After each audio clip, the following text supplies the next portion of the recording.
우리가 죽을 때까지 계획이 있어야 돼요. 계획이 없으면요, 우리의 삶이 너무너무 힘들어요. 우리의 삶이. 여러분들은 무슨 계획이 있으세요? 내가 지금 50, 60대 갖고 남은 30년, 40년 어떻게 살 계획 있으세요? 없으세요? 지금 바로 지금 다가오고 있어요. 근데 아무 일도 안 하고 있으면 문제가 많은 거예요. 그리고 내가 그 요양병원 의사가 나한테 해준 얘기예요. 70살 먹은 딸이 93살 먹은 엄마한테 요양병원에 와갖고 뇌졸중으로 쓰러진 엄마한테 와갖고 밥을 먹이면서 한 숟갈 먹일 때마다 죽어 그러더래요. 그래서 왜 엄마한테 밥을 먹으면서 죽으라고 그러느냐? 그랬더니 70살 먹은 딸이 하는 얘기가, 의사 선생님 내 말 좀 들어보라고, 엄마가 91살 때 뇌졸중으로 쓰러졌다는 거예요. 여러분들 90살 넘으면요, 기력 다 떨어질 때, 그렇죠? 거기에 뇌졸중까지 쓰러지면은 길게 살아야 6개월, 1년이에요. 그래서 자식이 75, 73, 70, 그 다음에 68이라는 거예요. 그 자기네들도 자식한테 매달려 사는데 그 90살 먹은 엄마 어떻게 모시냐? 병들은 엄마. 마침 엄마가 7천만 원짜리 전세 살고 있었대. 우리 그 전세 빼갖고 엄마 요양병원에 넣자. 살면 얼마나 살겠느냐? 그래갖고 엄마를 요양병원에 넣은 거예요. 여러분들 근데 이걸 알아야 돼요. 90살 넘어갖고 요양병원에 들어가잖아요?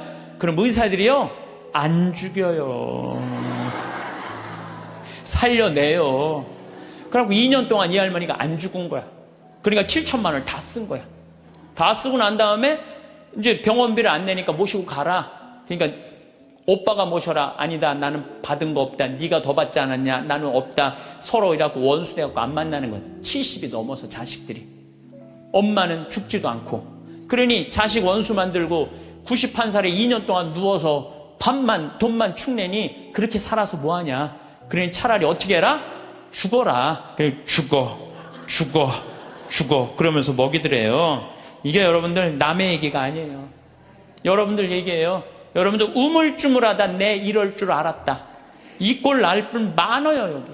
그냥 아무것도 안 하고, 아무 일도 안 하고. 그래서 저는 여러분들한테 정말 권하고 싶은 거는, 내가 자식들한테 정말 늙어서 구박받기 싫으면 지금 운동해야 돼요.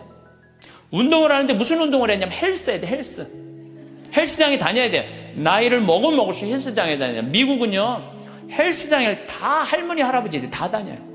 그래갖고 돌아가실 때 6개월 이상 고생하면서 돌아가는 분들이 거의 없대요. 95%가 6개월 이내에 거의 다 돌아가신대요.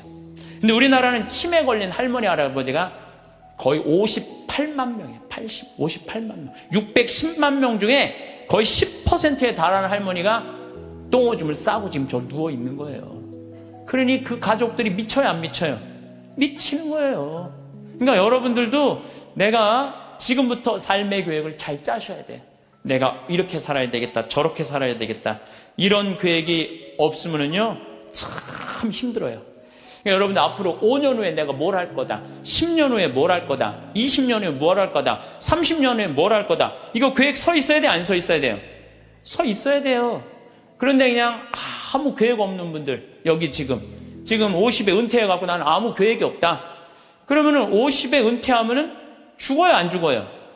그 죽으면 너도 편안하고 나도 편안하고 대한민국 다 편안한데 안 죽어요. 50이 넘어서 100살까지 안 죽는 거. 50년 동안 아무 계획이 없는 사람들은 게으르게 살 수밖에 없어요. 내가 그 형한테 그래서, 형, 영국의 조지 버나드 쇼라는 사람이 있어. 들어봤지? 조지 버나드 쇼. 그랬더니 들어봤대. 그 사람이 극작가야. 근데 그 사람이 1950년에 죽었는데, 그 사람이 몇 살에 죽었냐면 94살에 죽었어. 94살에 죽었는데, 94살에 죽으면서도 자기 묘비명에 뭐라고 써놨느냐면은 우물쭈물하다 내 이럴 줄 알았다. 이렇게 써놓고 죽었어. 94살에 죽으면서도 우물쭈물하다 내 이럴 줄 알았다. 이러고 죽었어. 무슨 얘기냐면 우리가 내일 하지 하다가요, 소중한 일을 못하는 경우가 많아요. 이 게으른 사람들이요, 내일 할게 그러다가요, 아무 일도 못하고 죽는 경우가 많아요. 어떤 게으른 처녀가 있었어요. 이 처녀는 아무것도 하기 싫은 거야. 머리도 안 감고 세수도 안 하고 이빨도 안 닦고 그냥 감기를 그냥 코에다 맨날 달고 사는 거예요. 밥도 자기 손으로 안 해먹고 자도 그냥 이불 속에 들어갔다가 그대로 터널 만들어 놓고 그대로 나오는 그런 여자예요. 근데 나머지는 아무것도 내 손으로 안 하는데 꼭 하나 자기가 해야 되는 일이 있어요. 똥은 자기가 싸야 돼요. 똥은 자기가 싸야 돼요. 똥은.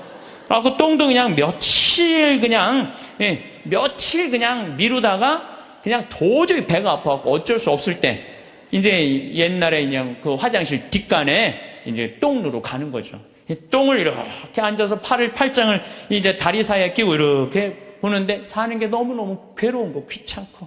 아유, 사는 게 힘들어, 귀찮고 죽겠다. 근데 감기가 걸리니까 또 힘을 주려니까 콧물이 쭈루룩 나와갖고 발판에 딱 단 거예요.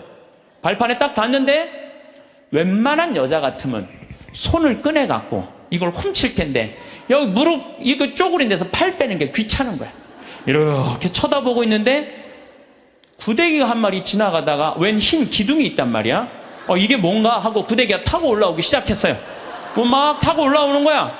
막 타고 올라오는데 구데기까지 날 귀찮게 하네. 그리고 막 코끝에 보일랑 말랑 할 때까지 온 거야. 이제 코끝에까지 막 와갖고 귀찮아 죽겠네. 이제 손을 빼갖고 내가 훔쳐야 되겠다. 그런데 갑자기 바깥에서 노크 소리가 땅땅 들린 거예요. 그랬더니 이 여자 너무 깜짝 놀라갖고 어떻게 했냐면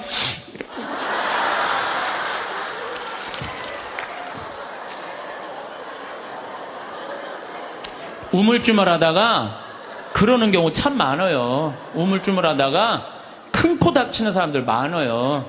오늘 제가 여러분들하고 나눌 이야기는 회개와 용서라는 주제보다는 죄에 이르는 길이라는 주제로 얘기를 나누고 싶어요. 어떻게 하면 우리가 죄 짓고 살 수 있나, 그런 주제를 가지고 얘기를 하도록 하겠습니다. 여러분들, 세상에 살면서 우리가 죄 안 짓고 살 수 있는 사람 있을까요, 없을까요? 이 세상 사는 한 죄 안 짓고 살 수 있는 사람은 단 한 사람도 없어요. 저는 죄 질 것 같아요, 안 질 것 같아요? 저도 져요. 저도 져요. 제가 평택에 처음에 32살 때 본당 신부로 나갔을 때 교우들이 거의 4,000명이 넘었어요. 32살에 4,000명이 넘는 본당 신부로 했으니까 얼마나 잘하고 싶겠어요. 주일날 미사가 끝나면은 대미사 한 1,000명 정도 미사 참여를 왔어요. 그러면은 그 미사 끝에 성당 마당에서 그 교우들 손 한 번씩 잡아주려고 한 분도 안 빼고 손을 잡아주면서 눈인사를 눈 마주치면서 일일이 말은 다 못했지만 눈으로 잘 지냈느냐, 잘 지내라, 이런 마음으로 눈인사까지 다 했어요. 그런데 어떤 경우는 또 교우가 손을 붙잡고 지난주에 우리 집 애가 아파서 병원에 갔다 왔다 이런 얘기를 하면 또 그 얘기 들어줘야 되잖아요. 그래갖고 이렇게 제가 이렇게 얘기를 들어주면서도 귀는 그분 얘기를 듣고 눈은 지나가는 분들 계속 인사를 이렇게. 그래서 저는 제 나름대로 최선을 다해서 교우들 사랑의 마음을 전했다고 생각을 했어요. 근데 다음 주에 고해소에 들어와갖고 자매 하나가 막 우는 거예요. 신부님, 왜 나를 무시하느냐? 내가 돈이 없어 무시하냐? 아니면 사회적 지위가 낮아서 무시하냐? 내가 세상에서까지 무시받는데 성당에 와서까지 무시를 받아야 되느냐? 그게 무슨 말씀이냐고? 그러면은 이 자매가 하는 말이, 왜 지난주에 내 인사를 안 받냐? 남들 인사는 다 받고. 참, 저는 나름대로 교우들한테 다 한다고 했는데 그 와중에도 내가 그분의 인사를 받지 않았기 때문에 그분은 일주일 동안 내가 미웠던 거야. 내가 믿기도 하고 내가 성당에서 신부님한테 내가 이렇게 무시를 당하고 살아야 되나 굉장히 괴로웠던 거죠. 그래서 내가 그 고해성사에 머리를 뒤지고 하는 말이 있어요. 그래, 사는 게 죄다. 사는 게 죄야. 사는 게 죄예요. 어떨 때 보면 이쁜 것도 죄예요. 이쁜 것도. 성당에 이쁜 여자 나오잖아요. 그럼 마음 산란해요. 이쁜 것도 죄야. 또 이쁜 여자가 또 그냥 거기서 그냥 막 성당에서 그냥 활동도 하고 막 빛이 나면은요, 더 미운 거죠. 나는 왜 저렇게 이쁘게 태어나지 못했을까? 어떨 때 보면은 이쁜 것도 죄예요. 여러분들은 성당에 열심히 나오고 싶어요. 자녀들 손잡고 남편하고 같이 행복하게 성가정 이루고 살고 싶어. 예수, 마리아, 요셉이 이룬 성가정. 여러분 다 그런 꿈이 있죠? 정말로 다 같이 미사 참례 손잡고 하고 싶은 꿈이 있는데, 자식은 성당 가자 그러면은 마치 성당 가는 건 구닥다리나 하는 것처럼 엄마나 가라 그러고 성당 가는 거 무시할 때, 내가 무시당하는 게 아니라 예수님까지 무시당하는 기분 들 때 우리가 너무너무 슬퍼요. 남편은 또 술 먹고 바람 피고 때리고 폭력을 하면은, 여러분들 그런 남편 정말로 죽이고 싶을 때도 있잖아요. 정말 난 착하게 살고 싶은데 마음에 죽이고 싶은 생각이 들 때가 있어요. 얼마 전에 어떤 할머니가 56년 동안 남편이 계속 때렸던 거예요. 근데 이 할아버지가 이 병이 누워갖고 치료하자고 그러는데도 또 그날도 때린 거예요. 그러니까 할머니가 홧김에 그 할아버지를 결국은 죽였잖아요. 그러니까 그 할머니는 평생 맞으면서도 가정을 지키고 싶었던 거예요. 그런데 그런 조그만 죄들이 쌓여서 제 생각에는 큰 죄가 되는 것 같아요. 조그만 죄들이. 나는 착하게 살고 싶은데 세상이 가만 놔둬요, 안 놔둬요? 가만히 안 놔두잖아요. 나 성당에서 신앙생활 열심히 하고 싶은데 다른 사람이 나 욕하고 헐뜯으면은 내 마음 안에서 미움이 생겨요, 안 생겨요? 나는 정말로 착하게 살고 싶은데 남들이 가만히 안 놔두는 거야. 또 보이스피싱 있잖아요. 이 금쪽 같은 아들이 서울 가서 공부 잘하고 있는데 갑자기 전화가 한 통 온 거예요. 지금 아들이 교통사고가 나갖고 지금 병원에 내가 데려다 준 사람이다. 이 응급실에 있는데 수술 안 하면은 죽는다. 빨리 돈 좀 보내라. 아니, 아들이 죽는다는데 묻지도 따지지도 않고 어떻게 해요? 돈 300만 원 보내줬어. 그랬더니 한 10분 후에 아들이 전화하는 거, 엄마 잘 있느냐고. 멀쩡한 아들이. 이미 돈은 보냈는데. 그렇게 2008년부터 3만 건이 넘는 보이스피싱에 우리 순진한 사람들이 얼마만큼의 돈을 손해를 받느냐면 3,700억을 손해를 봤어요. 3,700억을. 그러니까 그 착한 사람들이 그렇게 돈이 사기당했다고 생각했을 때 화가 나요, 안 나요? 화가 나요. 착하게 살고 싶은데도 세상이 가만히 놔두지 않는 거예요. 근데 여러분들, 여기 계신 여러분들 대부분이 착하게 살고 싶은 분들일 거예요. 그러니까 이 시간에 여기 나왔겠죠. 한번 착하게 살아보고 싶은 의지가 있는 분들 아니에요. 근데 남을 죄짓게 하는 사람들은 반드시 하느님께서 거기에 응당한 대가를 치른다고 예수님 말씀하시잖아요. 예수님께서 이런 말씀을 하시죠. 남을 죄짓게 하는 일이 일어나지 않을 수는 없다. 참 중요한 말을 해요. 우리가 세상을 살면서 남을 죄짓게 하는 일을 안 일어날 수는 없다. 그러나 불행하여라. 그러한 일을 저지르는 자, 이 작은 이들 가운데 하나라도 죄짓게 하는 것보다 연자매를 목에 걸고 바다에 내던져지는 편이 훨씬 낫다. 너희는 스스로 조심하여라. 우리 이 세상 살아가면서요, 나도 죄를 안 짓고 살아야 되지만 나로 하여금 다른 사람이 죄를 져서는 안 된다는 거예요. 그래서 항상 죄에 대해서 경계를 해야 되는 거죠. 그래서 여러분들 주위 중에 지금 사기치는 사람들, 남 괴롭히는 사람들, 이런 사람들 누가 다 대신 벌 줄 거야? 하느님께서 대신 다 벌 줄 거예요. 그래서 여러분들이 직접 벌 주지 마세요. 누구한테 밀어? 하느님한테 밀어. 하느님이 좀 알아서 좀 해달라고. 그래서 이 세상에서 제일 회개시키기 힘든 사람이 어떤 사람이냐면은 자기는 죄 지은 게 하나도 없고 다 남 탓이라고 생각하는 사람.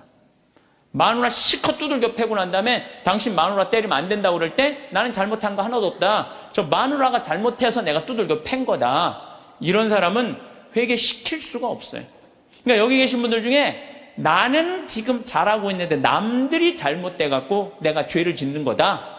내가 때리거나 이러는 거다. 이거 큰 위험에 빠진 분들이에요. 옛날에 러시아에 신부님이 한 분 계셨어요. 이 신부님은 이렇게 시내 본당 신부님이었어요. 근데 이렇게 가정방문 아침에 나가고 병자성사를 나갈 때 보면 그 앞에 몸 파는 여자들이 그냥 성당 앞에 시내니까 쫙 있었어요. 그래갖고 밤새 막 옷 그런 거 그냥 빨아놓고 걸어놓으면은 신부님이 나가면서 회개하라고 니네들 때문에 수많은 사람들이 죄 속에 빠지고 너희들도 죄의 굴레 속에서 산다고 회개 안 하지면 너희들은 지옥에 갈 것이라고 신부님 나갈 때 또 들어올 때 또 그냥 밤에 그냥 여자들이 그냥 몸 판다고 참 이상하게 옷 입고 앉아 있으면은 그냥 신부님 눈꼴이 시잖아요. 그러니까 뭐라 그래? 회개하라고. 너희들 그렇게 죄 지면은 지옥에 갈 거라고. 그래서 신부님은 평생 그 여자들한테 회개하라고 얘기를 했어요. 그래도 이 여자는 먹고 살아야 되니까 그냥 신부님이 그럴 때마다 눈물을 흘리고 회개를 했어요. 그런데 신부님이 그렇게 열심히 하늘나라 선포하다가 돌아가셨어요. 돌아가셨는데 신부님이 돌아가신 날 그 성당 앞에서 맨날 몸 팔던 여자도 같이 죽은 거야. 똑같은 날. 그래갖고 이제 베드로 성인 앞에 갖고 이제 천당, 지옥, 연락, 도정을 딱 받으려고 이렇게 줄 서서 있는데 신부님이 가만히 보니까 평생 몸 팔고 살던 여자가 앞에 딱 서 있는 거야. 이 여자가 내 앞에 있네? 그래갖고 이제 저 여자 평생 죄 짓고 산 여자니까 저 여자는 지옥에 갈 거야. 그리고 이렇게 있는데 베드로 성인이 그 여인을 보더니 안다는 듯이 싹 웃으면서 이 치부책을 대충 넘기는 거 대충 넘기더니 핸드는 소리가 천당 도장을 딱 찍어주는 거예요. 신부님이 뒤에서 기가 막히잖아요. 저 여자가 어떻게 산 거 알면은 천당이라는 도장을 찍어줄 리가 없는데 저런 여자가 천당이면은 나는 만당이겠다. 만당. 저런 여자가 천당이면 난 만당이겠다. 그래갖고 신부님 차례가 딱 됐는데 베드로 성인이 신부님을 딱 보더니 안 됐다는 듯이 이렇게 쳐다보더니 이 장부를 자세히 꼼꼼히 넘기는 거예요. 그러더니 베드로 성인이 신부님은 지옥이라고 지옥 도장을 딱 찍은 거예요. 신부님이 따졌죠. 지금 베드로 성인 제정신이냐고. 평생 몸 팔고 산 저 여자는 천당이고 하느님 나라 평생 선포하고 산 난 왜 지옥이냐고 이유를 대라고. 그랬더니 또 신부님이 또 컴플레인을 하니까 이거 그냥 넘어갈 수가 없어서 그럼 내가 장부를 다시 한번 보겠다고. 그랬더니 그 여자 장부를 막 넘기더니 이 여자 천당 맞다고. 그리고 신부님 장부를 다시 보니까 신부님 지옥 맞다고. 이유가 뭐냐? 그랬더니 베드로 성인이 이런 말을 해요. 이사야전서 1장 18절에 이런 얘기가 있다. 신부님 아느냐? 주님께서 말씀하신다. 오너라 오늘 10일을 가려보자. 너희의 죄가 진홍빛 같아도 눈같이 휘어지고 다홍같이 붉어도 양털같이 되리라. 하느님께서는 아무리 죄를 많이 져도 하느님이 따지기 시작하면은 진홍같이 불러도 눈같이 휘어질 거다. 다홍같이 붉어도 양털같이 휘어진다.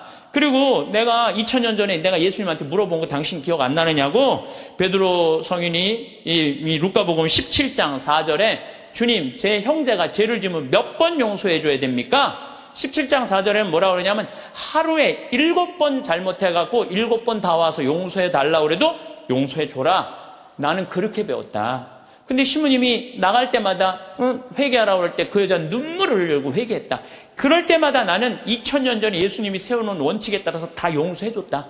그래서 이 여자는 평생 매일매일 용서를 빌어서 이제는 용서해줄 게 없다. 근데 신부님은 평생 살면서 남 회개해라, 그냥 지옥에 간다 말은 했는데 신부님은 한 번도 하늘에 대고 눈물을 흘리면서 용서 청한 적이 없다.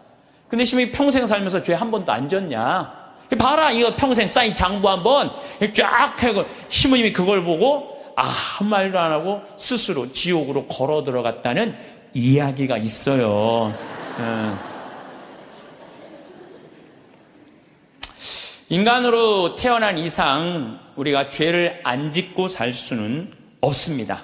근데 제가 이렇게 가만히 보면요, 시골에서 사는 분보다는 도시에서 사는 분들이 죄를 훨씬 더 많이 져요.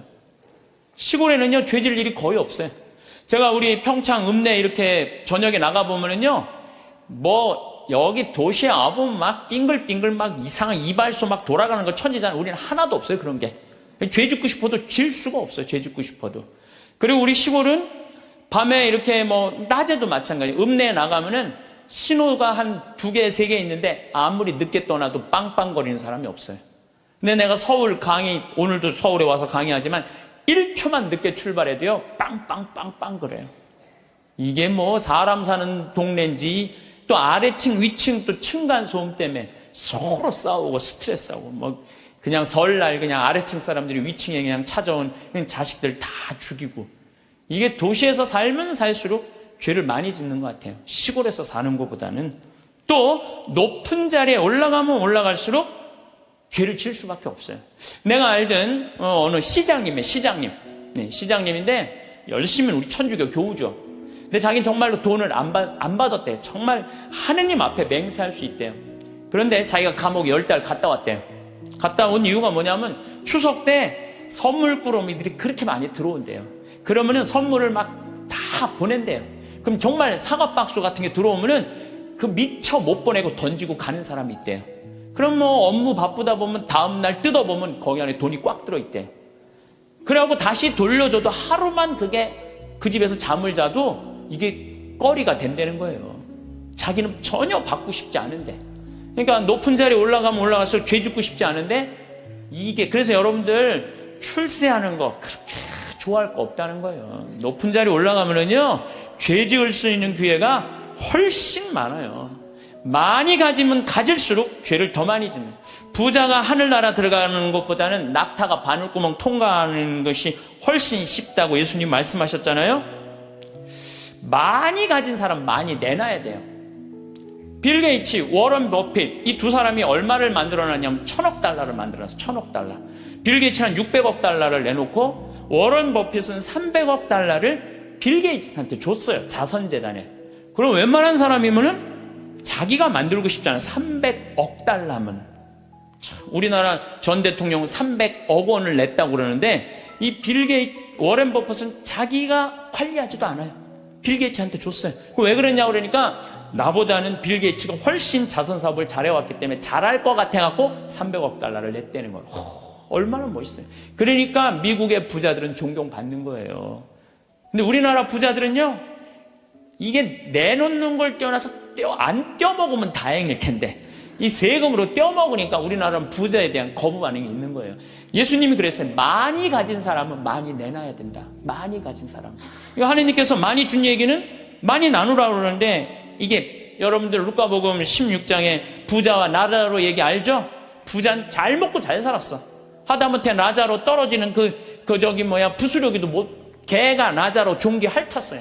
근데 마지막 날에는 나자로는 아브라함 품에서 참 호강을 하고 부자는 뜨거운 불똥에서 물 한 방울 그것도 못 먹었잖아요. 예수님이 그러잖아요. 살아생전에 너무 고생을 했기 때문에 이 나자로는 호강을 하는 거. 당신은 부자인데 아무것도 나누지 않았고 고생하는 거다.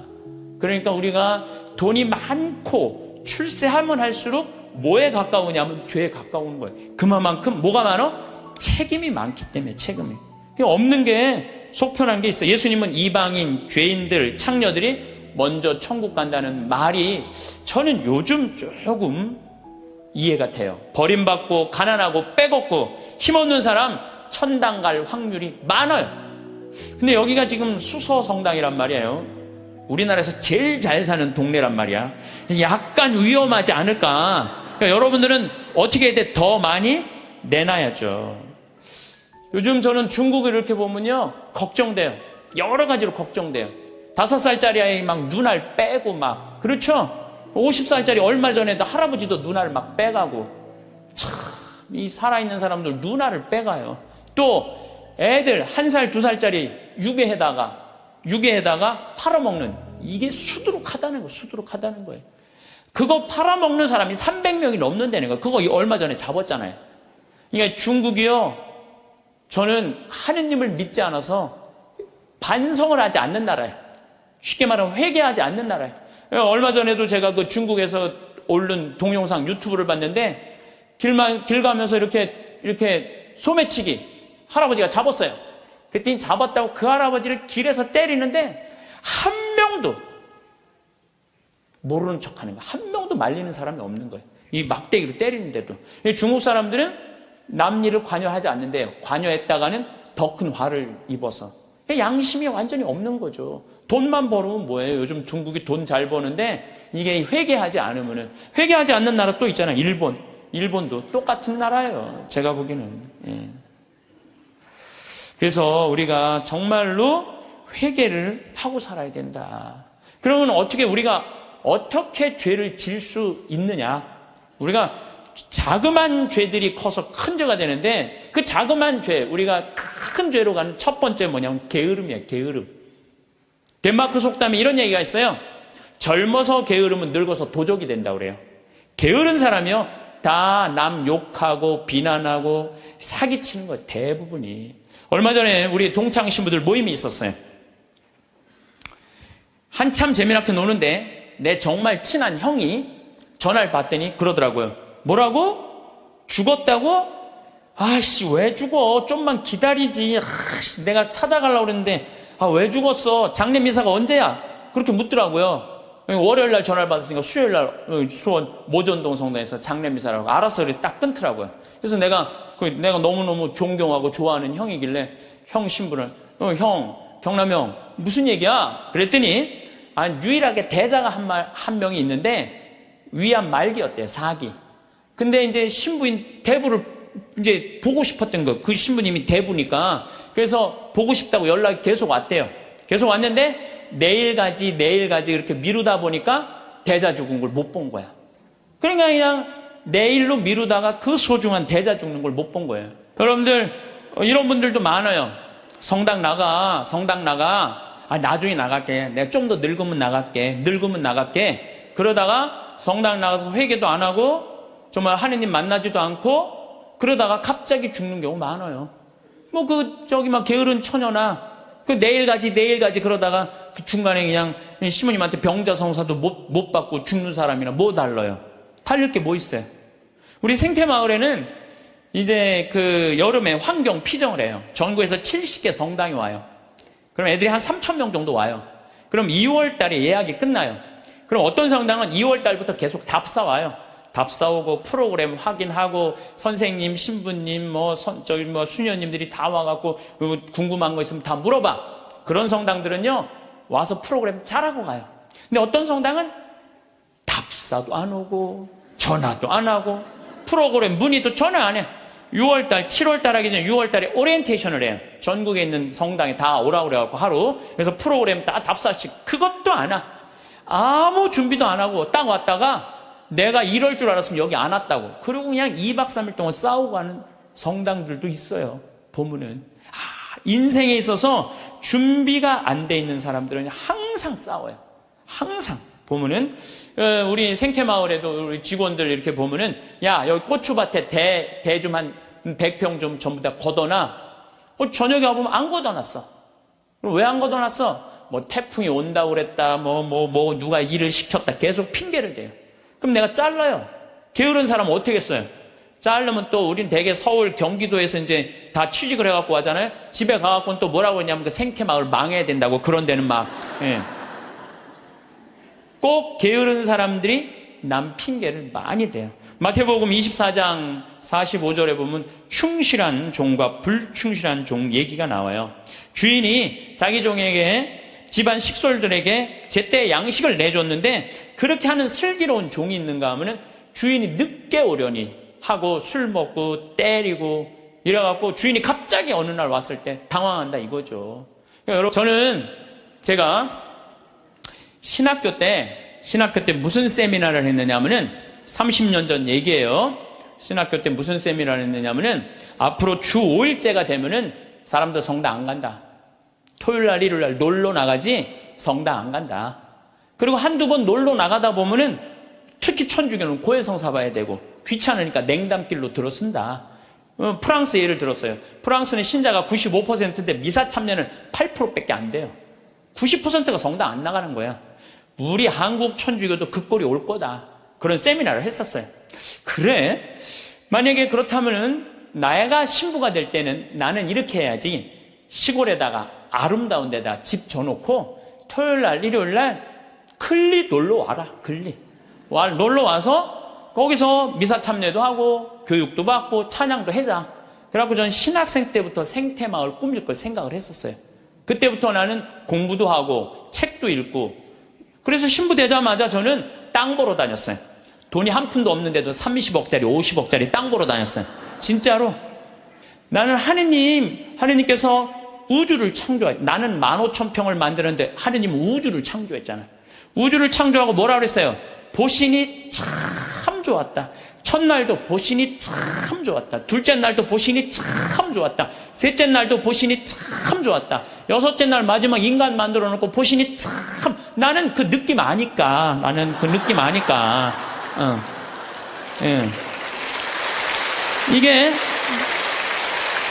내가 이제 우리 이 평창 생태마을을 꾸며놓으니까 교우들도 많이 오고, 그랬더니 이제 주교님께서 저를 부르시더니 수원 교구에 15만 평이 있다는 거예요.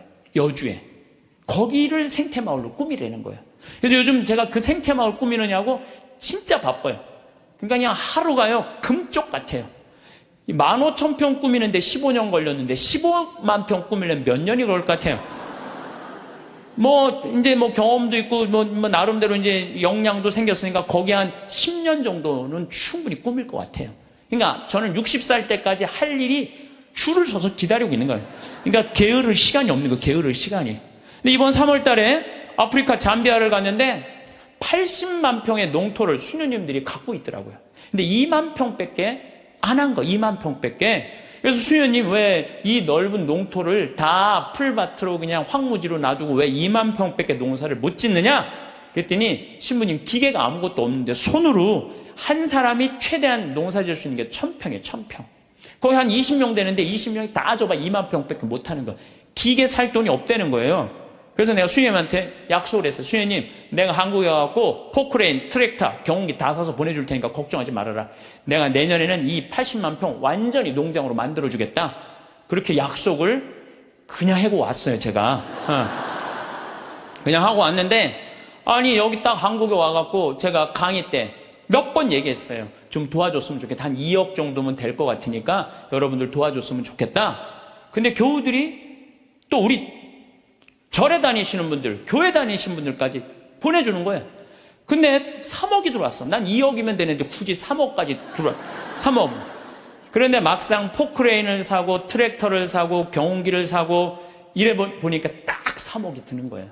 그러니까 하느님 계산하고 내 계산하고는 달랐던 거예요. 하느님은 3억인데 제가 왜 2억이라고 그럴까? 하느님이 3억을 보내준 거죠. 근데 요즘은 시절이 좋아갖고 택배로 다 가요.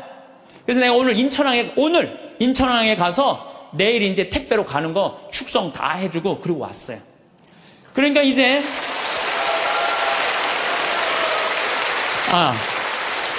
이거는 제가 박수를 받아야 될 게 아니고 정말로 함께 해줬던 그 많은 분들 1000만 원씩 봉헌해 주신 분들이 받을 박수예요. 저는 아무것도 한 게 없어요. 그러니까 이제 거기 갖고 이제 80만 평 농토를 꾸미고 거기를 나는 대학까지 해줄 생각이에요. 대학까지. 그 대학까지 만들어주려고 생각을 해보니까 또 한 10년은 내가 그러니까 난 70살 때까지 일이 기다리고 있는 거야. 70살 때까지 우리 신부들이 70에 은퇴하거든요. 근데 은퇴하기 전까지는 나는 일이 기다리고 있는 거예요. 게으르지 않을 수 있는 거죠. 그럼 이제 70살 넘어서는 뭘 할까? 우리 동창 신부들끼리 모여갖고 야, 우리가 70살이면 지금 70에 은퇴하라고 그러는데 70이면 지금 다 아저씨 같잖아요. 그렇죠? 그럼 70에 우리 뭐 할까? 그래갖고 우리 신부들끼리 모여갖고 한 얘기가 그 얘기야. 야, 우리 70 넘으면 있잖아. 적어도 신부 생활 한 30년, 40년 하면은 하느님하고 거의 친하니까 반 귀신이다. 반 귀신 되니까 우리 커피숍 하자.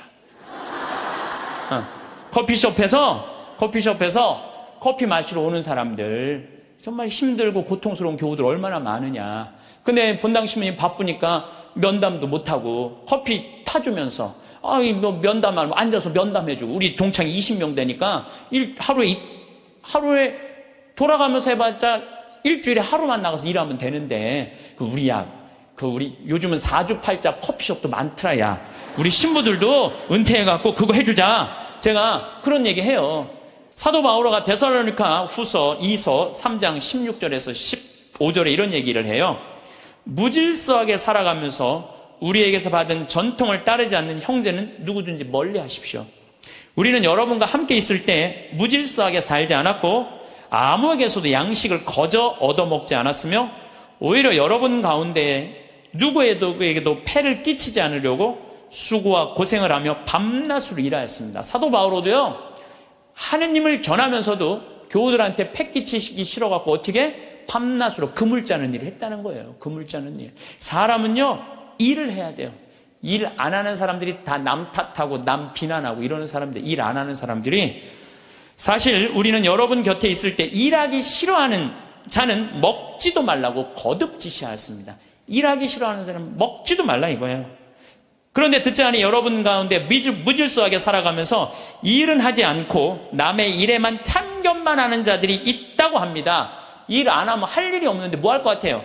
참견하는 거예요. 여러분들 50, 60 넘어갖고 부부싸움 왜 하는 줄 알아요? 남편들하고 부부싸움 왜 하는 줄 알아요? 할 일이 없으니까. 할 일이 없으니까 싸우는 일밖에 없는 거예요. 그냥 아내 뭐 반찬을 왜 이렇게 했느냐, 청소를 이렇게 했냐, 그냥. 그러니까 젊었을 때 그냥 제발 일찍 퇴근하라고 그래도 그냥 일찍 집에도 들어오지 않더니 늙어선 굳이 집에 들어오지 않아도 되는데 그냥 때 따라 철 따라 그냥 집에 들어와갖고 그냥 일이 없으니까 챙겨내는 게 일이. 그런 사람들에게 우리는 주 예수 그리스도의 이름으로 지시하고 권고합니다. 묵묵히 일하여 자기 양식을 벌어 먹도록 하십시오. 오늘도 내일도 아무 계획이 없거나 일이 없으면 사는 게 지겨워요. 일이 없으면 지겨워요. 우리는 어렸을 때, 저는 어렸을 때 시골에서 농사 졌어요. 옛날에는요, 다 일해야지 먹고 살았어요. 전 7살 때 벼를 베었어요.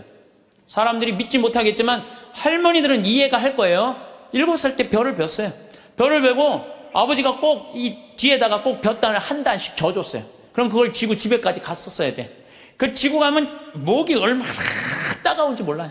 그래갖고 내가 지금도 기억이 난다니까. 논두렁에 내가 이렇게 그게 무거우니까 기대고 했 얘기가 있어. 아유, 사는 게 이렇게 힘드네. 이렇게. 그러니까 옛날에는요, 중고등학교 뭐 학교도 못 다녔지만은 옛날에는요, 애들이 10살, 15살 다 일했기 때문에 문제 있는 애들이 없었어요. 근데 요즘은요, 아버지만 일해도 다 먹고 살아. 나머지는 일을 안 해도 돼. 근데 학생은 뭐가 전문이에요? 뭐가 일이에요? 학생한테는 공부가 일이죠. 그런데 여러분들 이걸 알아야 돼요. 대한민국 이 병을 고쳐야 돼요. 애들이요, 중학교 1학년 때까지는 따라가요, 공부를. 근데 중학교 2학년만 되면 못 따라가요. 갑자기 함수, 2원 1차 연립 방정식 뭐 이런 게 막, 미지수 뭐 이런 게 막 나와요. 그러니까 애들이 이해를 못하는 거예요. 중학교 2학년만 되면은. 영어도 막 관계 대명사, 관계 부사. 내가 2학년 교과과정을 다 이거 강의하느라고 뽑아봤어. 나도 모르는 게 많더라고. 나도 모르는 게. 그러니까 중학교 2학년 애들은요, 몸은 크지 이해는 안 되지. 엄마는 공부하라고 그러지. 학교 가면은 수업 시간에 알아듣는 건 하나도 없지. 신경질이 나요, 안 나요? 그러니까 이 중학교 2학년 애들이 무서운 거예요. 그래서 무서운 거. 얘네들이 얼마 전에도 중학교 2학년 애가 뭐 선생님한테 욕을 하고 그냥 신경질 하는데 창문을 깨갖고 그냥 여기 붕대를 감고 왔더라고. 중학교 2학년이요, 무시무시해요. 얼마 전에 미국에서도 중학교 2학년 애 총 쏴서 선생님 죽였잖아요. 북한이 왜 전쟁을 못 일으켜요?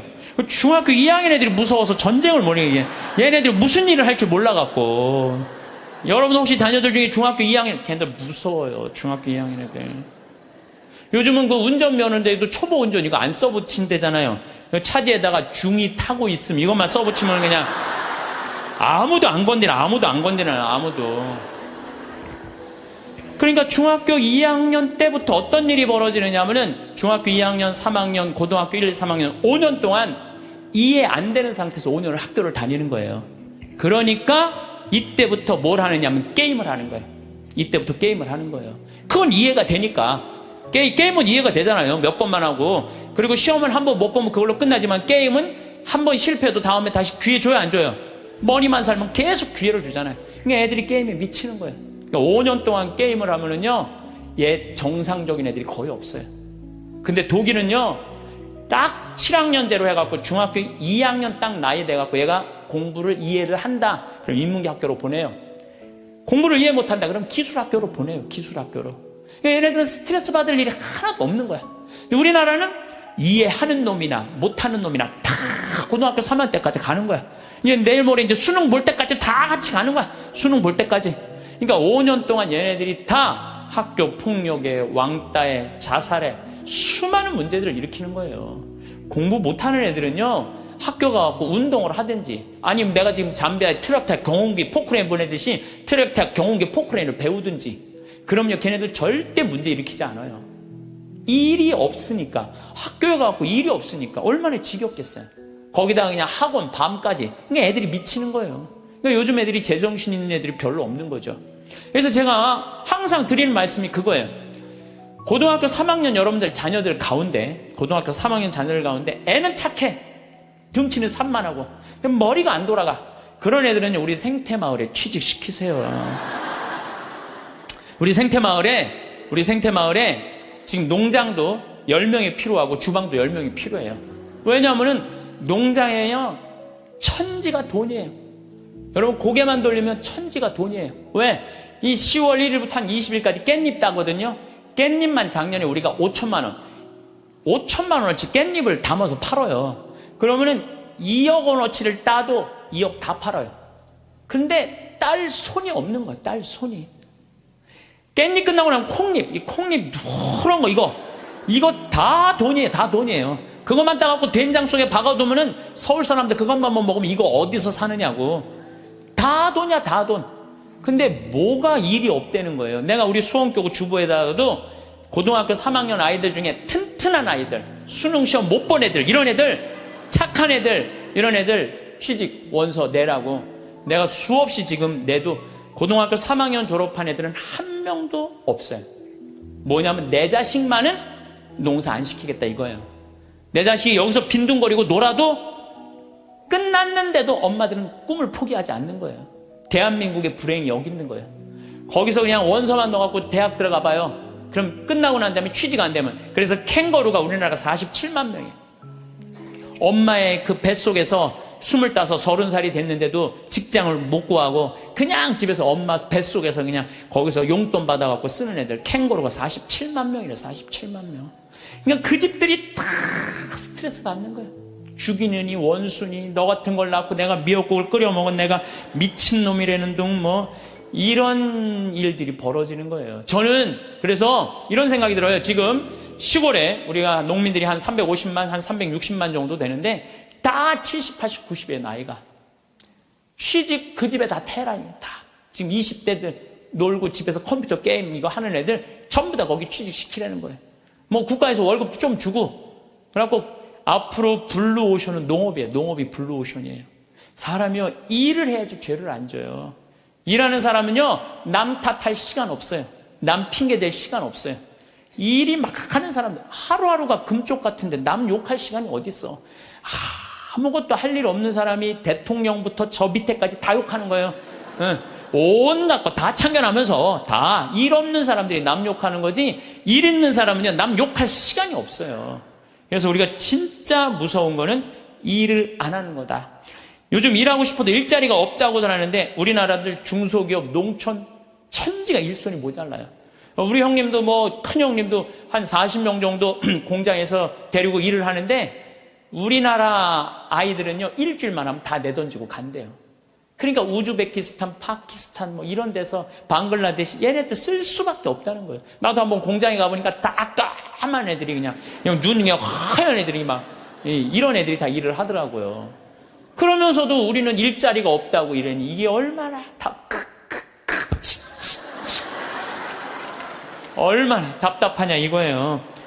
여러분들, 섹스피어는 이런 얘기를 해요. 잠자는 거인보다는 부지런한 난장이가 낫다로래. 아무리 능력이 뛰어난 자라도 부지런한 사람을 이길 수가 없어요. 그러니까 여러분들 자녀들 중에 대학을 나왔어. 최고의 교육을 받았어. 근데 일을 안 하면요 아무 소용이 없는 거예요. 고등학교, 중학교 나왔지만 열심히 일하면요 얘네들이 훨씬 낫다는 거예요. 근데 우리나라는 노동의 신성한 가치를 꼭 펜대를 굴려야지 훌륭한 사람이란 이 머릿속에 이 게으름 때문에 대한민국이 죄 속에 드는 거예요. 저는요 무슨 성폭력, 뭐 학교폭력, 뭐 자식이 부모 죽이고 노름하고 게임하고 다 뭐 때문에 일이 없어서 일만 하면요 이런 죄들 싹 없어져. 우리 뭐 농장 직원들이 하는 얘기가 있어요. 해만 지면 잔다는 거지. 아무 생각 없이 사는 거야. 아무 생각 없이 해만 지면 그냥 밭에 나가서 그냥 일하고 그냥 해만 지면 자고 다음날 일어나고 또 해만 지면 자고 해만 지고 자. 얼마나 좋아요. 근데 아침부터 아무 할 일이 없어. 힘은 흘러 넘치는데 어떻게 했어요? 죄질 수밖에 없는 거죠. 그래서 작은 죄들이 모여서 큰 죄가 되는 거예요. 첫 번째 우리가 경계해야 되는 건 게으름이에요, 게으름.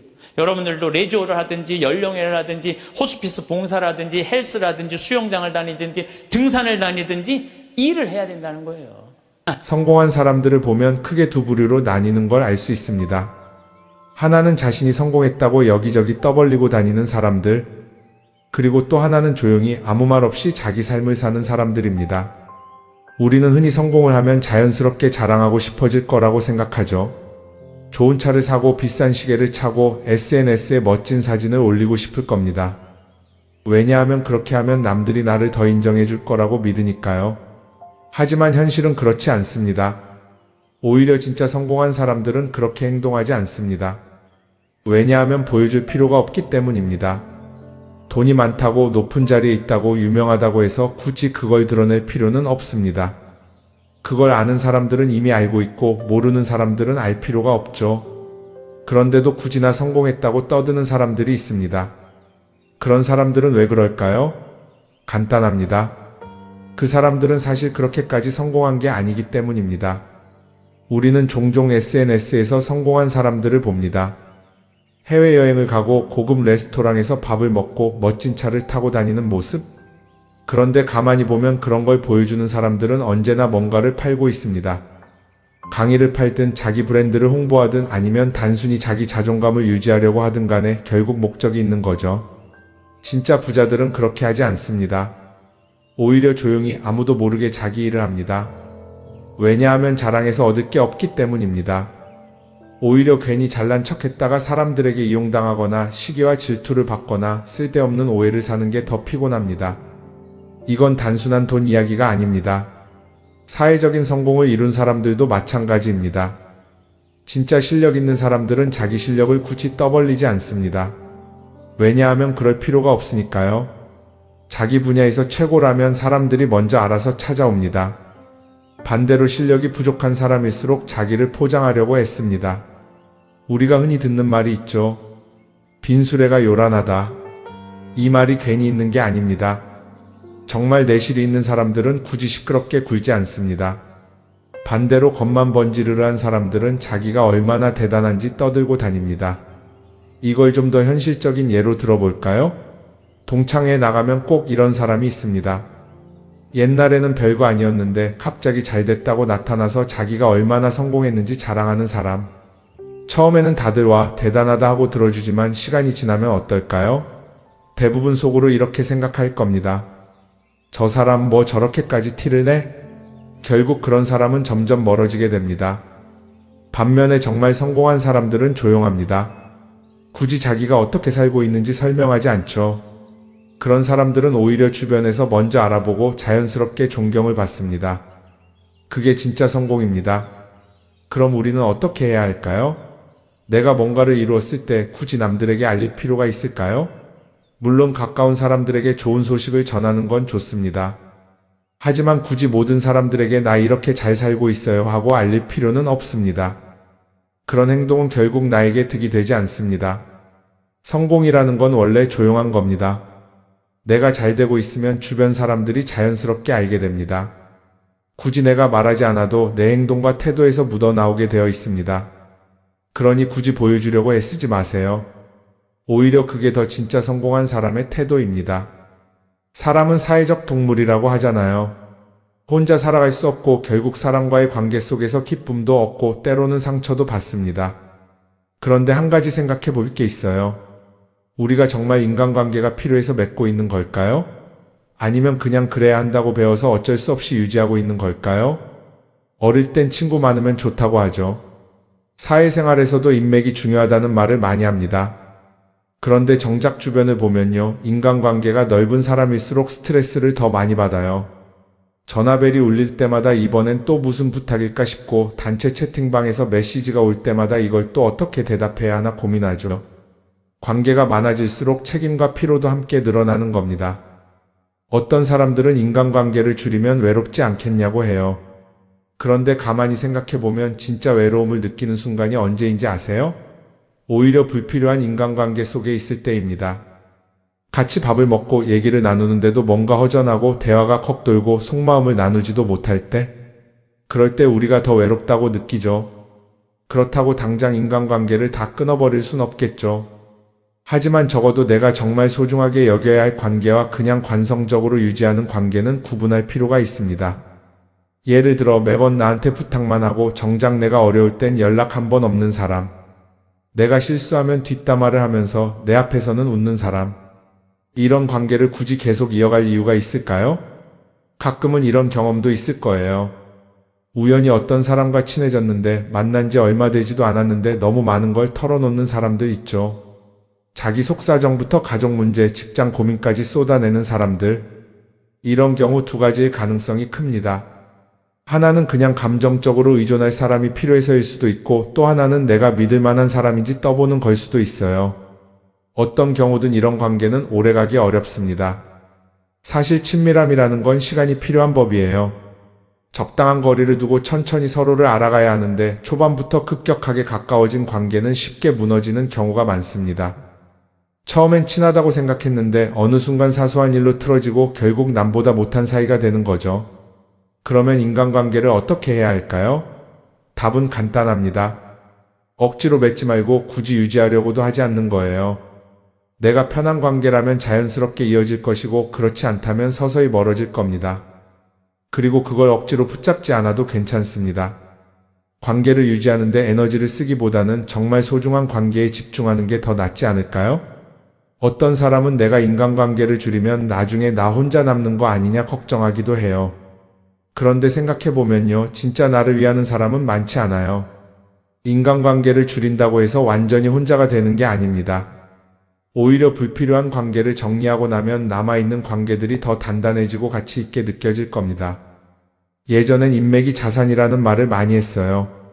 그런데 요즘은 꼭 그렇지도 않죠. 오히려 불필요한 인간관계가 많으면 그게 짐이 될 수도 있어요. 적당한 거리, 적당한 선. 이걸 잘 지키는 게 결국엔 가장 편한 인간관계를 유지하는 방법 아닐까요? 한번 곰곰이 생각해 보세요. 지금 내 주변에 있는 사람들 중에서 내가 정말 편하게 만날 수 있는 사람이 몇 명이나 되는지, 내가 억지로 맞춰주고 있는 관계는 없는지. 관계를 줄이면요, 외로워지는 게 아니라 오히려 더 자유로워집니다. 그리고 자유로워진 만큼 내 인생에서 정말 중요한 것에 집중할 수 있게 됩니다. 인간관계에 너무 많은 걸 신경 쓰다 보면 정작 중요한 걸 놓칠 수 있어요. 그러니까 이제는 한 번쯤 정리해보는 것도 나쁘지 않을 겁니다. 사람들이 돈을 많이 벌고 싶어 하는 이유가 뭘까요? 단순히 돈이 많으면 좋으니까?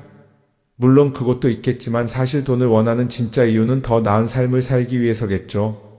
그런데 문제는 돈을 많이 번다고 해서 반드시 삶이 나아지는 건 아니라는 겁니다. 오히려 더 많이 벌수록 더 많이 쓰게 되는 경우가 많아요. 가끔 이런 생각해 본 적 없으세요? 예전에는 돈이 지금보다 훨씬 적었는데 이상하게 그때가 더 여유로웠던 것 같다. 왜 그럴까요? 사실 우리가 원하는 건 돈 그 자체가 아니라 돈을 통해 얻을 수 있는 자유인데 돈을 벌면 벌수록 그 자유를 잃어버리는 경우가 많아요. 더 좋은 차, 더 좋은 집, 더 좋은 옷을 사면서 점점 더 많은 돈이 필요해지고 결국엔 돈을 벌기 위해 또다시 일해야 하는 악순환에 빠지게 되는 거죠. 한번 생각해 봅시다. 우리가 정말 필요해서 뭔가를 사는 경우가 얼마나 될까요? 필요해서라기보다는 남들이 가지고 있으니까, 없어 보이기 싫으니까, 혹은 그냥 기분 전환을 위해서 소비하는 경우가 훨씬 많아요. 그리고 그런 소비를 할 때마다 스스로 이렇게 합리화를 하죠. 이 정도는 나를 위한 투자야. 그런데 가만히 보면 그 소비가 진짜 나를 위한 소비인지 아니면 그냥 사회가 만든 기준에 끌려가고 있는 건지 헷갈릴 때가 많습니다. 예를 들어 예전에는 스마트폰 하나면 충분했는데 이제는 스마트워치도 있어야 하고 무선 이어폰도 필요하고 태블릿도 있어야 할 것 같고 하나를 사면 또 다른 무언가가 필요해지는 시기예요. 사실 이건 우리가 그렇게 만들어진 겁니다. 광고도 그렇고 SNS도 그렇고 자꾸 우리에게 이렇게 말하죠. 이걸 사야 더 행복해질 수 있어요. 그런데 정작 그걸 사고 나면 어때요? 처음 며칠은 좋죠.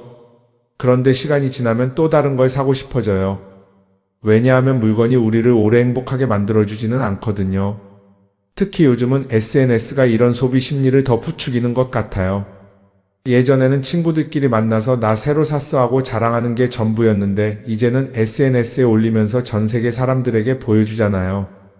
그러다 보니까 남들도 다 뭔가를 사서 올리고 나도 따라해야 할 것 같은 기분이 드는 거예요. 그런데 중요한 건 그 사람들도 사실은 나와 똑같은 기분이라는 겁니다. 내가 남을 부러워하는 만큼 나도 누군가에게 부러움을 사려고 애쓰고 있는 거죠. 결국 끝없는 비교와 소비 속에서 진짜 중요한 걸 놓치게 되는 겁니다. 한번 이렇게 생각해보면 어떨까요? 만약 내가 지금부터 딱 1년 동안 불필요한 소비를 하지 않는다면 내 삶이 어떻게 변할까? 아마 처음에는 답답할 수도 있어요. 사고 싶었던 걸 참아야 하니까. 그런데 그걸 몇 번 참고 나면 어느 순간 깨닫게 될 겁니다. 내가 굳이 이걸 안 사도 괜찮네? 그렇게 불필요한 소비가 줄어들면 자연스럽게 돈이 쌓이겠죠.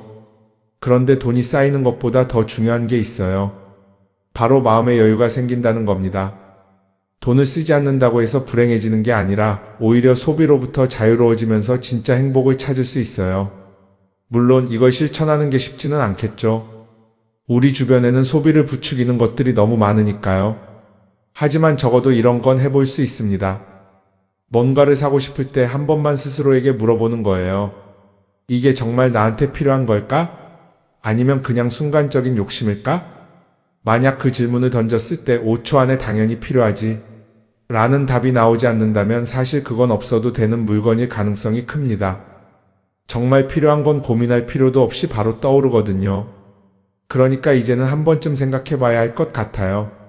나는 지금 내가 원하는 삶을 살고 있는 걸까? 아니면 남들이 만든 기준에 맞추기 위해 내 시간을 팔고 있는 걸까? 소비를 줄인다는 건 단순히 돈을 아끼는 게 아닙니다. 그건 결국 내 삶의 선택권을 되찾는 일이거든요. 돈을 많이 버는 것도 중요하지만 더 중요한 건 그 돈을 어떻게 쓰느냐입니다. 그리고 때로는 아무것도 사지 않는 게 최고의 선택일 수도 있어요. 우리는 요즘 SNS 없이 사는 게 거의 불가능한 시대에 살고 있죠. 아침에 눈 뜨자마자 휴대폰을 확인하고 출근길에도 SNS를 보고 잠들기 전까지도 계속 들여다봅니다. 그러면서 남들이 어떻게 사는지 보고 나도 모르게 비교하게 되고 때로는 초조해지기도 하죠. SNS에 올라오는 사진들 한번 보세요. 맛집에서 멋진 음식을 먹고 해외여행을 다니고 좋은 옷을 입고 성공한 삶을 사는 사람들. 그런데 가만히 보면 이 사람들이 정말 행복해서 저런 사진을 올리는 걸까요? 아니면 그냥 행복해 보이고 싶은 걸까요? 실제로 SNS에 가장 많이 올라오는 사진이 뭔지 아세요? 남들이 부러워할 만한 순간들입니다. 집에서 편하게 쉬고 있는 모습이나 출근길에 지친 얼굴, 어제 먹다 남은 배달 음식 사진 같은 건 잘 안 올리죠. 대신 멋진 레스토랑, 명품 가방, 고급 호텔 같은 것들이 올라옵니다. 왜 그럴까요? 결국 SNS는 보여주기 위한 공간이기 때문입니다. 여기서 중요한 게 있어요. 우리가 SNS에서 보는 건 그 사람의 삶 전체가 아니라 편집된 일부 장면이라는 겁니다. SNS는 마치 한 편의 다큐멘터리나 영화처럼 잘 꾸며진 장면들만 보여줍니다. 그런데도 우리는 그걸 보면서 아, 저 사람은 나보다 더 행복하구나 하고 착각하죠. 예를 들어 SNS에서 한 친구가 해외여행을 가서 아름다운 풍경을 찍어 올렸다고 해볼게요. 우리는 그걸 보면서 부럽다, 나도 저렇게 살고 싶다라고 생각하겠죠. 그런데 정작 그 친구는 사진을 찍고 나서도 일 때문에 스트레스를 받고 있을 수도 있고 여행 비용을 감당하느라 카드가 걱정을 하고 있을 수도 있습니다. 그 부분은 우리는 알 수가 없죠. 그런데 문제는 이렇게 남들과 비교하는 습관이 쌓이면 결국 내 삶이 초라하게 느껴진다는 겁니다. 원래는 그냥 조용히 살아도 괜찮았는데 SNS를 보고 나면 나만 뒤처지는 것 같고 뭔가를 더 해야 할 것 같고 괜히 불안해지죠. SNS는 기본적으로 사람들의 비교 심리를 자극합니다. 남들이 가진 걸 나도 갖고 싶게 만들고 남들이 하는 걸 나도 해야 할 것 같은 기분이 들게 만들죠. 그러다 보니 필요하지도 않은 걸 사게 되고 무리해서라도 화려한 곳에 가게 되고 남들에게 보여주기 위해 사는 삶을 살게 됩니다. 그럼 어떻게 해야 할까요? 사실 정답은 간단합니다. SNS에서 보이는 것들을 곧이곧대로 믿지 않는 것입니다. 그리고 더 중요한 건 남과 비교하는 걸 멈추는 것이에요. 어떤 사람이 비싼 차를 타고 다닌다고 해서 그 사람이 꼭 행복한 건 아닙니다. 좋은 차를 타고 다니지만 밤마다 사업 걱정에 잠 못 이루는 사람도 많아요. 반대로 대중교통을 이용하지만 마음 편하게 사는 사람도 있죠. 결국 행복은 보이는 것이 아니라 느끼는 것입니다. SNS를 덜 보면 덜 불행해진다는 연구 결과도 있어요. 하루 종일 남의 삶을 보면서 비교하는 시간을 줄이면 내 삶에 집중할 수 있는 시간이 많아지는 겁니다. SNS를 완전히 끊을 필요는 없지만 최소한 그 안에 있는 것들이 전부 진짜라고 생각하지 않는 태도는 필요합니다. 우리는 누구나 자신만의 속도로 살아가고 있어요. 남들은 남들대로 사는 거고 나는 나대로 살면 됩니다. SNS에서 남들의 화려한 모습을 볼 때마다 한 번쯤 이렇게 생각해 보세요. 이건 그 사람이 보여주고 싶은 삶일 뿐이다. 그러면 조금은 편해질 겁니다. 사람들은 다들 자기 인생을 살아간다고 생각하죠. 그런데 가만 보면 정말 자기 인생을 사는 사람이 얼마나 될까요? 많은 사람들이 사실은 남이 만들어 놓은 기준에 맞춰서 살고 있어요. 좋은 대학, 좋은 직장, 좋은 차, 좋은 집. 다들 이런 걸 목표로 삼지만 정작 내가 원하는 삶이 뭔지 깊이 생각해 본 적이 없는 경우가 많아요. 이건 어릴 때부터 교육받아온 방식과도 관련이 있어요. 우리는 어릴 때부터 이렇게 살아야 한다는 틀 안에서 자라죠. 공부 열심히 해서 좋은 성적을 받아야 하고 좋은 직장을 가져야 하고 결혼도 적당한 때에 해야 하고 마치 인생이 정해진 수순이라도 있는 것처럼요. 그러다 보니 나 스스로 정말 원하는 걸 고민하기보다는 그냥 남들이 정해놓은 목표를 따라가게 돼요. 그런데 이렇게 남의 기준에 맞춰서 살다 보면 어느 순간 공허함을 느끼게 됩니다. 이게 정말 내가 원했던 삶인가? 하는 의문이 들 때가 오죠.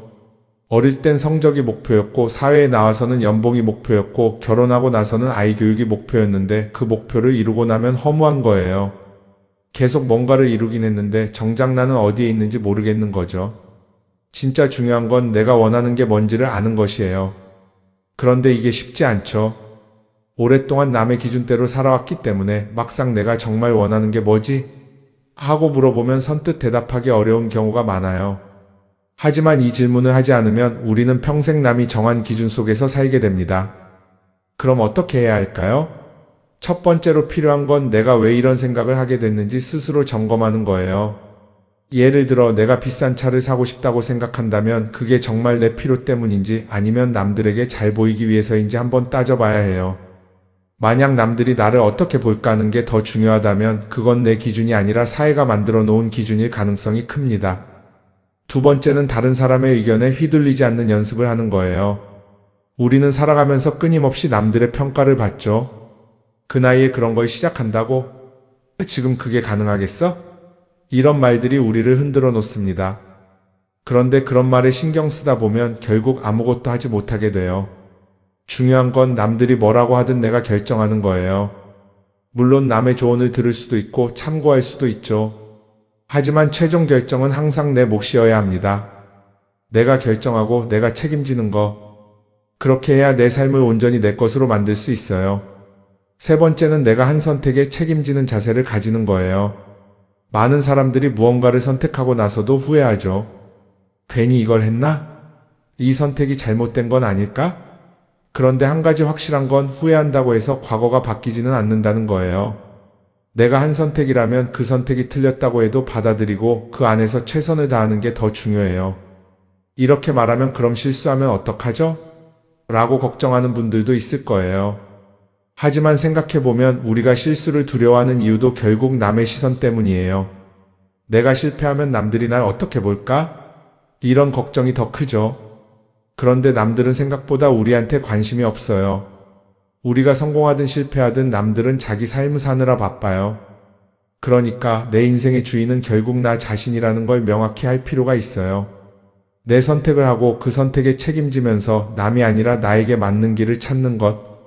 그게 진짜로 내 삶을 살아가는 방법이 아닐까요? 어쩌면 우리는 너무 오랫동안 이렇게 살아야 한다는 틀 속에 갇혀 있었는지도 모릅니다. 하지만 이제는 한 번쯤 생각해 봐야 합니다. 나는 진짜 내 삶을 살고 있는가? 그리고 만약 아니라면 지금부터라도 조금씩 바꿔보면 어떨까요?